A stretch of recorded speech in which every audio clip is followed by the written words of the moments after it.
Je m'appelle Stéphane Guégan, je suis critique et historien d'art, je suis conservateur au département des peintures du musée d'Orsay à Paris. Alors je connais Laurence Chénaud-Dupin depuis quelques années. J'ai pu la rencontrer dans les musées où elle a travaillé avant de prendre ses fonctions ici. Je crois que nous sommes restés en très bons termes depuis. Et quand elle m'a parlé de cette exposition, de son sujet, qui est un sujet qui, je dirais, touche au cœur même de mes fonctions au musée d'Orsay, j'ai tout de suite accepté sa proposition. Nous avons constitué un comité scientifique qui comprend à la fois des historiens d'art, un neurologue, des écrivains, un historien de la culture. Et il me semblait que le sujet du café, du bistrot, s'adaptait parfaitement au lieu, mais s'adaptait également parfaitement à ce que le public attend aujourd'hui des expositions. C'est-à-dire non pas simplement un thème classique de l'histoire de l'art ou un peintre, un sculpteur dont on revisite l'œuvre, mais un vrai sujet. Un sujet qui a des implications culturelles, sociales, historiques, qui touche, j'en dirais, toutes les catégories de public. Je pense qu'il est nécessaire d'intégrer cette demande, qui est nouvelle, à la définition même des expositions. Et il me semble que cette exposition a parfaitement entendu cette évolution des attentes. Alors il est toujours difficile de choisir une œuvre parmi celles qu'on a contribué à sélectionner, parce que c'est toujours un crève-cœur.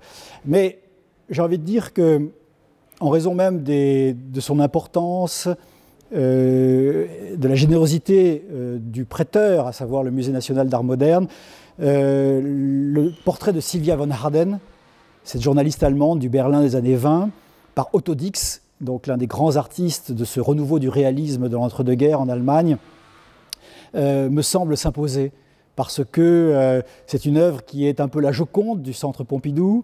C'est sans doute une des œuvres les plus importantes du Berlin des années 20, et dans la production d'Otto Dix, ça représente réellement une sorte d'accomplissement esthétique.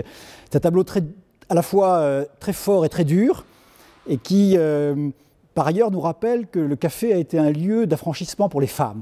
C'est le portrait d'une femme seule, une femme qui fume, une femme qui boit et qui s'affranchit par sa seule présence donc, à la terrasse d'un café.